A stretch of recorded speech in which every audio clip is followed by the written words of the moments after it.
사도 바울이 에베소서 5장 16절 17절에서 이런 말씀을 했죠. 세월을 아끼라, 때가 악하니라. 그러므로 어리석은 자가 되지 말고 오직 주의 뜻이 무엇인가 이해하라. 바울은 세월을 아끼라, 때가 악하니라고 분명하게 이렇게 말씀합니다. 왜 그러냐면 여기 세월을 아끼라는 말은 기회를 잘 선용하라, 그런 이야기입니다. 기회라고 하는 것은 한번 놓치면 몇 배의 값을 주고도 다시는 손에 넣을 수가 없기 때문에 그렇습니다. 이 종말의 때는 악합니다. 우리 시대 때는 할 수만 있으면 우리의 기회를, 우리의 시간을 마귀가 다 빼앗아가 버립니다. 그렇기 때문에 성경은 말씀합니다. 세월을 아끼라, 기회를 잘 선용하라, 이렇게 말씀하고 있는 겁니다. 자, 그렇게 하기 위해서 주의 뜻이 무엇인가를 이해하는 것이 중요합니다. 종말의 때에 우리를 향한 주님의 뜻이 무엇일까요? 베드로전서 4장 7절 말씀 보면은 만물의 마지막이 가까이 왔으니 그러므로 너희는 정신을 차리고 근신하여 기도하라, 이렇게 말씀합니다. 만물의 마지막, 이게 어느 때예요? 종말의 때죠. 종말의 때에는 너희는 정신을 차리고 근신하여 기도하라, 이렇게 지금 말씀하고 있는 겁니다. 그러니까 마지막 때는 정신을 차리고 기도하는 일에 힘쓰라, 그런 말씀이겠죠. 예수님은 누가복음 18장에서 항상 기도하고 낙심하지 말아야 할 것을 비유로 말씀하셨는데, 한 과부가 그 원수에 대한 원한을 풀어달라고 하면서 재판장을 이제 찾아갑니다. 그러나 사람을 무시하는 이 재판장이 이 연약한 과부의 이야기를 들어줄 리가 없습니다. 그래도 이 과부는 계속해서 찾아가는 겁니다. 또 찾아가고 또 찾아가고, 내 원한을 풀어주세요, 내 원한을 풀어주세요. 그 자신의 원한을 풀어달라고 막 하소연을 합니다. 그러자 이 재판장이 누가복음 18장 5절에 보니까 내가 하나님을 두려워하지 아니하고 사람을 무시하나 이 과부가 나를 번거롭게 하니 내가 그 원한을 풀어주리라 하면서 그 과부의 원한을 풀어주었다고 예수님이 말씀하십니다. 예수님께서 이런 비유의 말씀을 하신 이유가 있어요. 그것이 그 다음 절에 보면은 그 이유를 우리가 알 수 있는데, 그 8절에 보니까 예수님께서 이렇게 좀 말씀합니다. 내가 너희에게 이르노니 속히 그 원한을 풀어주시리라. 그러나 인자가 올 때에 세상에서 믿음을 보겠느냐 하시니라. 인자가 올 때, 그때가 언제예요? 종말의 때예요. 종말의 때에 내가 믿음을 보겠느냐, 이렇게 말씀하셨는데, 여기서 예수님이 말씀하시는 믿음이 뭘까요? 그것이 바로 기도입니다. 종말의 때는 과부와 같은 믿음을 갖고 기도하라, 그런 말씀입니다. 세상 것에 낙심하지 말고, 세상 유혹에 빠지지 말고 정신을 차리고 근신하여 기도하라, 바로 그런 말씀입니다. 그건 종말론적인 기도를 하라, 이렇게 예수님께서 우리에게 말씀하고 있는 겁니다. 오늘 본문에 등장하는 바벨로니아 말로 종말론적인 기도를 한 사람입니다. 이 바디메오가 안고 있는 문제가 무엇일까요? 본문 46절에 보면은 그를 성경이 뭐라고 표현하냐면 맹인, 거지, 이렇게 말씀하고 있습니다. 그러니까 이 사실은 이 사람에게 두 가지 문제를 안고 있다는 것을 우리에게 알려주는 거예요. 첫째가 바로 뭐냐면 앞을 보지 못하는 맹인이었다는 겁니다. 자, 여러 가지 많은 장애를 갖고 사는 사람들이 있습니다. 근데 장애 중에서도 다 그 장애들이 힘들지만은 아마도 맹인이 가장 힘든 장애, 어려운 장애가 아닌가, 그렇게 생각이 됩니다. 근데 이 바디메오는 맹인이었다는 겁니다. 앞을 보지 못한다는 거예요. 또 뿐만 아니라 그가 이런 육체적인 장애를 갖고 있다 보니까 먹고 사는 것이 굉장히 어려웠어요. 그래서 어쩔 수 없이 구걸해야 하는 거지였다는 것입니다. 그가 여리고성에다가 이제 자리를 펴놓고 지나가는 사람들에게 손을 내밀면서 구걸을 하는 겁니다. 한 분 도와주십시오. 이 연약한 자를 도와주십시오. 이 불쌍한 자를 나에게 좀 손길을 펴주십시오. 이렇게 지금 말하고 있는 겁니다. 먹고 살 것이 좀 있고 어떻게 사느냐에 대해서 별로 걱정이 없는 사람이라 한다 할지라도 갑자기 그가 시력을 잃어버렸다면 그 사람은 동정의 대상이 아닐 수 없습니다. 그런데 무엇을 먹고 살 것이냐에 대한 아무 대책도 없이 당장 길바닥에 나가 앉아야 하는 그 사람이 눈이 멀어버리면 이거야말로 비참한 인생이 아닐 수 없겠죠. 아마 그는 세상에서 가장 불행한 사람이라고 해도 과언이 아닐 것입니다. 그런데 이 바디메오는 자신의 문제에 관한 한, 내 문제에 관한 한 눈을 뜨고 있었던 사람이었다는 겁니다. 비록 육체적인 눈은 그가 어두워서 앞을 볼 수는 없었지만은, 그래서 그가 사람들에게 도움을 구하며 손을 벌리면서 살아가야 하는 사람이었지만은 그의 영혼의 눈만은 열려 있었다는 겁니다. 그래서 비록 그가 여리고성에다가 이렇게 자리를 피고 사람들이 오고 가는 길가에서 손을 펼쳐서 구걸하며 살아가고 있었지만, 지난 몇 년간 자기를 불쌍히 여겨서 동전입을 던져주는 그 사람들로부터 놀라운 말을 들어왔습니다. 나사렛 예수라는 분이 계신데 그분은 나면서부터 보지 못하는 사람을 많이 고쳤다고 그럽디다. 나병 환자도 고쳤고 중풍병 환자도 고쳤고 귀신도 내어쫓았고, 그분은 굉장하신 분이라고 합니다. 그는 예수님에 대한 소문을 들을 때마다 예수님을 사모하게 되었을 겁니다. 그리고 그의 마음속에 믿음이 싹트기 시작했습니다. 실로 믿음은 들음에서 시작되는 겁니다. 예수님의 소문을 듣자 바디메오는 자기의 문제가 무엇인지를 알았어요. 그리고 그 해답이 예수 그리스도 안에 있다는 사실도 알았습니다. 삶에 문제 없이 살아가는 사람이 있겠습니까? 이 땅에 살아가는 사람이 누구든지 간에 그 사람의 경제적인 많은 축적을 했던지 간에, 권력을 손에 쥐고 있는 사람이든지 간에, 또 많은 공부를 해서 지식을 쌓다 할지라도 누구든지 문제없이 살아가는 사람은 이 세상에 아무도 없습니다. 겉으로 보기에는 행복하고 문제가 없을 것 같지만은, 그러나 내면에 들어가 보고 그 사람의 가정에 들어가 보면 다 문제를 가지고 있습니다. 여러분 중에도, 오늘 이 시간에 말씀 듣는 여러분 중에도 문제를 안고 있는 사람들이 있을 것입니다. 문제는 그 문제를 어떻게 해결할 것인가에 대한 진정한 방법을 모르고 있다는 것이 문제입니다. 우리 모두가 안고 있는 문제의 해답을 이 바디메오로부터 배울 수가 있습니다. 어떻게 이 바디메오가 그의 맹인과 거지라는 문제를 해결했을까요? 어떻게 자신의 수건이었던 눈이 뜨여지고 예수님을 따르는 제자가 될 수 있었을까요? 그것은 그의 종말론적인 기도에 있었던 겁니다. 오늘 우리 시대는 무엇보다도 이 기도가 필요해요. 이 바디메오의 이 믿음이 필요합니다. 이 바디메오는 기도는 그럼 과연 어떤 기도였을까요?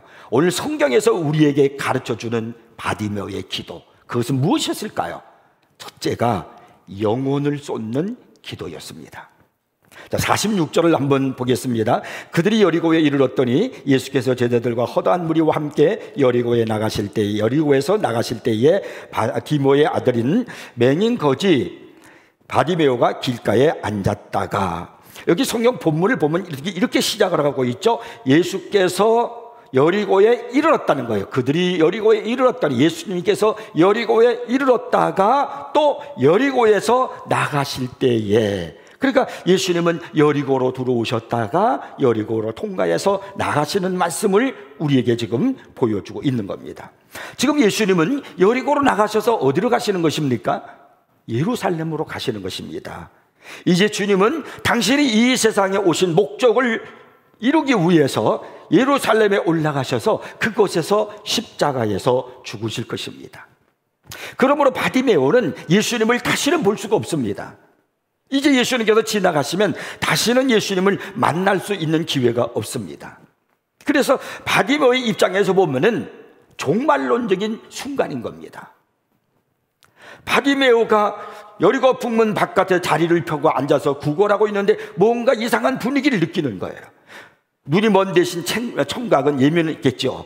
그래서 그는 지나가는 사람들에게 물었습니다. 여보시오, 이게 무슨 일입니까? 왜 그렇게 소란스럽습니까?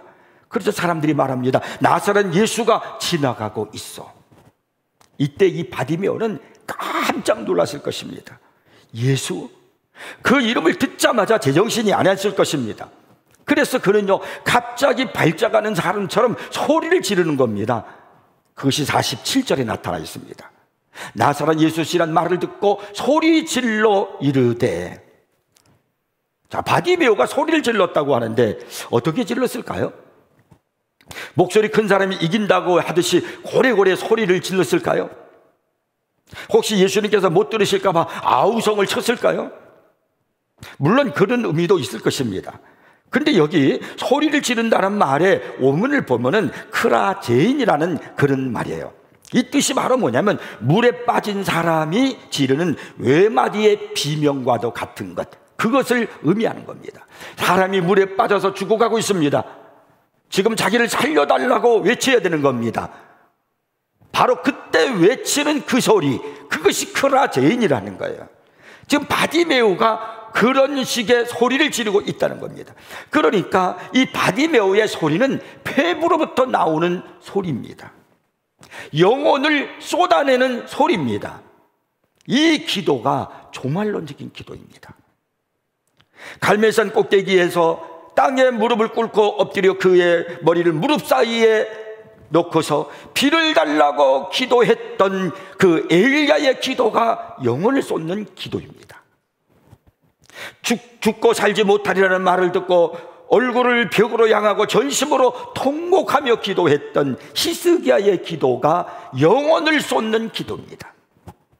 시편 42편 1절에 보니까 하나님이여 사슴이 시냇물을 찾기에 갈급함같이 내 영혼이 주를 찾기에 갈급하니다라고 기도했던 시편 기자의 기도가 영혼을 쏟는 기도예요. 겟세마네 동산에서 땀이 땅에 떨어지는 핏방울같이 되도록 아버지의 뜻이거든 이 잔을 내게서 옮기시옵소서. 그러나 내 원대로 마시옵고 아버지의 원대로 되기를 원하나이다라고 기도했던 예수님의 기도가 영혼을 쏟는 기도요, 종말론적인 기도입니다. 이런 기도는 하늘을 움직입니다. 역사를 만들어냅니다. 바디메오가 어떻게 지나가는 예수님의 마음을 사로잡을 수 있었겠습니까? 수많은 사람들의 웅성거림 속에서 어떻게 그의 외마디 음성이 주님의 귓전에 울릴 수 있었겠습니까? 그것은 혼신의 힘을 실어서 영혼을 쏟는 그런 종말론적인 기도를 했기 때문에 그런 겁니다. 시편 86편에 보면은 다윗이 기도하는 내용이 나와요. 거기 7절에서 다윗이 이렇게 하나님 앞에 기도합니다. 나의 환난 날에 내가 주께 부르짖으리니, 환난 날에 내가 주께 부르짖으리니, 이 기도가 바로 영혼을 쏟는 기도예요. 그랬더니 주께서 내게 응답하시리다. 예레미야서 29장 12절에서 하나님은 이런 말씀을 하셨습니다. 너희는 내게 부르짖으며 내게 와서 기도하면 내가 너희들의 기도를 들을 것이요 너희가 온 마음으로 나를 구하면, 여기 온 마음으로 이 말이 무슨 말이요? 영혼을 쏟는 기도를 하면 나를 찾을 것이요 나를 만나리라, 이런 말씀입니다. 종말의 때는 종말의 기도를 해야 합니다. 시급한 시대는 시급한 기도가 필요한 겁니다. 여러분, 지금 우리의 현실을 보십시오. 얼마나 많은 문제가 쌓여 있습니까? 답답한 일들이 얼마나 많이 있습니까? 주님이 도와주셔야 됩니다. 이 코로나 시대 때 주님이 도와주지 않으면 우리들의 이 문제, 이 삶의 이 세계적인 문제가 해결되지 않습니다. 이 모든 어려움은 주님만이 해결하실 수 있는 겁니다. 예수님께서 마가복음 9장 29절에서 기도 외에 다른 것으로는 이런 종류가 나갈 수 없느니라고 말씀하신 이 사실을 여러분 절대로 잊지 마십시오. 종말의 때는 기도 외에 다른 방법이 없습니다. 그래서 인자가 올 때에 내가 믿는 자를 보겠느냐 말씀하시는 것은 종말의 때에는 기도하는 사람, 이 사람이 진짜 참 믿음의 사람이라 그런 말이에요. 그것이 마지막 때를 살아가는 그 성도의 모습이고 승리자의 모습이 되는 겁니다. 바디메오의 영혼을 쏟는 기도, 이 종말론적인 기도를 우리가 배워야 됩니다. 꼭 우리 성도들이 이 바디메오의 기도를 배우셔서 영혼을 쏟는 기도하는 그런 우리 모두가 되기를 바랍니다. 그 다음에 두 번째는요, 이 바디메오는 역동적인 믿음을 가졌습니다. 48절 한번 보십시오. 많은 사람이 꾸짖어 잠잠하라 하되 더욱 소리질러 이르되 다윗의 자손이여 나를 불쌍히 여기소서 하는지라. 바디메오가 소리를 지르며 예수님께 간구할 때 그때 주변에서 사람들이 막 이제 꾸짖는 거예요. 잠잠해, 소리 지르지 말어, 시끄러. 그러니까 장애물이 생긴 거죠. 그러나 바디메오는 모든 이런 것들이 아랑곳하지 않고 더욱 소리를 질렀습니다. 그의 신앙은 역동적이었고 역설적이었다는 이야기입니다. 50절을 보면은 이 역동적인 바디메오의 모습을 또 한번 찾아볼 수 있습니다. 맹인이 겉옷을 내버리고 뛰어 일어나 예수께 나오거늘. 주님께서 너를 부르신다는 그 한마디에 바디메오는 겉옷을 내버리고 뛰어갔다는 거예요. 이 장면을 바클레이라는 신학자는 총알같이 달려갔다 그 까닭은 단 한 번밖에 없는 기회였기 때문이다라고 설명했습니다. 이것은 바디메오의 열정을 우리에게 보여주는 겁니다. 바디메오가 왜 겉옷을 내버립니까? 거지인 바디메오에게 이 겉옷은 자기 미천이에요. 자기 전 재산이란 말입니다. 그러나 주님께 뛰어가는데 거추장스럽기 때문에 그냥 내버리는 겁니다. 내가 주님을 만나는데 이 겉옷이 장애물이 되기 때문에 그것을 던져버린 것입니다. 그리고 주님 앞에 걸어간 게 아니에요. 뛰어갔다고 그랬어요. 그는 맹인입니다. 앞을 볼 수가 없어요. 앞을 보지 못하는 사람이 어떻게 뛰어갑니까? 다른 사람의 손을 부축을 잡고 갈 수는 있을지 몰라도. 근데 성경은 말합니다. 그가 뛰어갔다는 거예요. 겉옷을 내어버리고요. 얼마나 역동적인 그의 신앙이었는가, 그의 간구하는 기도하는 모습이었는가 하는 것을 볼 수 있습니다. 이것이 여러분의 신앙입니다. 요한계시록 3장 14절 이하를 보면요, 종말의 때의 교회의 모습을 보여주는 말씀이 기록되어 있습니다. 이 교회는 라오디게아 교회로요, 나는 부자라 부유하여 부족한 것이 없다고 자랑하는 그런 교회였습니다. 그러나 예수님께서 이 교회를 향해서 하신 말씀이 무엇입니까? 요한계시록 3장 15절 16절 나타납니다. 내가 네 행위를 아노니 내가 차지도 아니하고 뜨겁지도 아니하도다. 내가 차든지 뜨겁든지 하기를 원하노라. 내가 이같이 미지근하여 뜨겁지도 아니하고 차지도 아니하니 내 입에서 너를 토하여 버리리라. 이것이 종말의 때의 신앙의 모습이라는 겁니다. 그러니까 이 라오디게아 교회의 문제를 향해서 주님이 원하시는 말씀이 무엇입니까? 너희들의 신앙이 미지근하다는 거예요. 뜨거워지라는 겁니다. 너의 신앙이 역동적이기를 원한다는 거예요. 열정적인 신앙을 갖기를 원한다는 겁니다. 그러니까 이 라오디게아 교회는 신앙이 역동성이 없어요. 이 말이 무슨 말이냐면은 마지막 때가 되면 사람들의 신앙이 그렇게 된다는 거예요. 미지근하게 차지도 않고 뜨겁지도 않고 예수를 믿는 건 사람인지 믿지 않는 사람인지 구분을 할 수 없을 정도의 그런 사람처럼 살아간다는 거예요. 그런 곳에서 무슨 역사를 기대합니까? 여기서 무슨 능력을 기대하겠습니까? 우리가 요한계시록을 통해서 지금 제가 주일날 저녁마다 요한계시록 강의를 하는데 그 종말의 때의 모습에 대해서 하나님의 백성들, 성도들을 향해서 거듭 강조하며 나타나는 말씀이 있죠. 그것이 바로 무엇입니까? 믿음과 인내예요. 믿음과 인내, 성도들의 믿음과 인내가 여기 있나니 이 마지막 때에 우리에게 반드시 필요한 것을 성경은 말씀하기를 믿음과 인내라고 이렇게 말씀합니다. 이게 무슨 얘기냐면 그만큼 우리가 마지막 때가 되면 신앙생활 하는데 방해하는 것들이 많아진다는 겁니다. 어려운 일들이 많아진다는 겁니다. 꼭 그것이 핍박만을 의미하는 것이 아닙니다. 유혹일 수도 있습니다. 세속에 빠지는 것일 수도 있습니다. 어쨌든 간에 이 마지막 때에 우리가 가져야 할 두 가지 신앙에 대해서 말씀하기를 믿음과 인내라고 말씀하는 겁니다. 여러분, 장애물을 뛰어넘는 것이 종말론적인 믿음이에요. 역동적인 믿음은 어떠한 장애물도 허물어 버릴 수 있습니다. 툴루주의 생리학 교수인 샤를로 듀엘은 루이 파스테르의 세균론은 웃기는 허구다라는 그런 말을 했습니다. 파스테르의 세균론은 웃기는 허구다. 만일 파스테르가 이 말을 듣고서 맞아, 내가 세균을 찾느라 시간을 낭비할 필요가 없지라고 반응을 했다고 하면 어떻게 되었겠습니까? 특급 우편 개념을 제시한 프레드 스미스에 대해서 예일 대학교 경영학 교수가 그 개념은 흥미롭고 잘 조직되긴 했지만 C학점 이상을 받으려면 현실성이 있어야 한다라고 하면서 그 특급 우편 개념을 제시한 그분의 그 이론을 비판을 했습니다. 그런데 하룻밤 만에 세계의 어느 곳이든지 중요한 소리를 보낼 필요가 있을 때면 특히 우편의 창시자인 바로 이 프레드 스미스가 예일대 경영학교에서의 말에 흔들리지 않았다는 것에 대해서 감사하지 않을 수가 없는 거예요. 만일 이 바디메오가 소리를 지르며 주위에서 시끄럽다는 말을 하고 만류하고 방해가 있을 때, 아 맞아, 조용히 해야지, 나만 있는 거 아니니까, 그리고 그가 거기서 그냥 중단해 버렸다면 주님이 그를 부르셨을까요? 그의 눈이 띄어지고 거기에 인생에서 벗어날 수 있었을까요?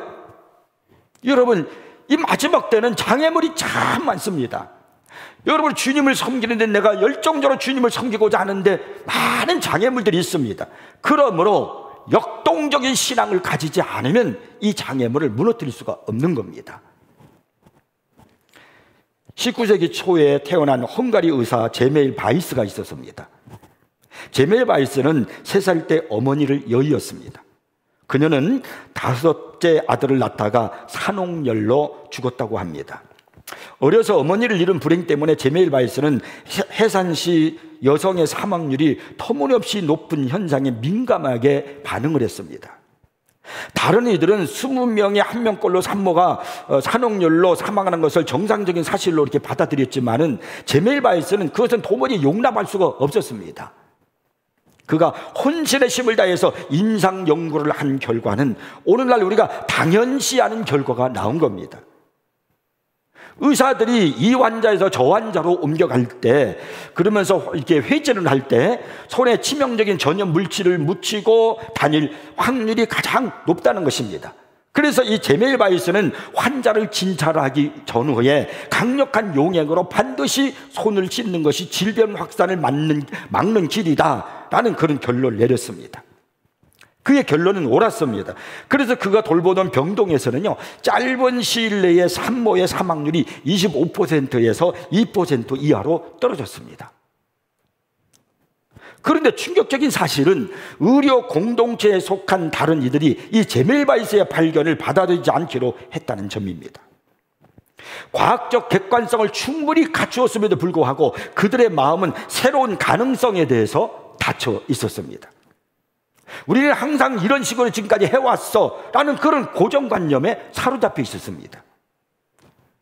제메일 바이스가 손 씻는 것이 전염을 막는 연세라고 주장하면 할수록 그는 더 심하게 바보라고 조롱을 당하고 혹독한 평가를 받았습니다. 마침내 이 제메일 바이스는요, 강제로 그 직책에서 쫓겨나게 되었습니다. 제메일 바이스의 후임자가 이제 손 씻기 정책을 이제 없애자 산옥열로 인한 사망률이 1%에서 40%로까지 올라가게 되었습니다.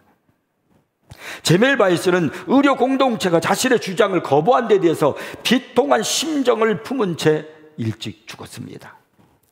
40년 후 소독의 아버지로 불리는 런던 킹즈 칼리지의 조섭 리스터 경은요, 제메일 바이스가 없었다면 나의 업적은 아무것도 아닐 것이다. 수술은 헝가리의 이 위대한 아들에게 가장 큰 빚을 지고 있다라고 말했습니다. 40년 후에 있어서 비로소 제메일 바이스의 이 사람의 이론이, 이 이야기가 확증이 된 거예요. 모든 일에는 장애물이 있고 방해자들이 있게 마련입니다. 그 신앙생활에 있어서는 더 말할 필요가 없습니다. 사탄은 여러분이 하나님과 가까워지는 것을 몹시 싫어합니다. 하나님의 사랑을 받고 말씀에 순종하며 사는 것을 두려워합니다.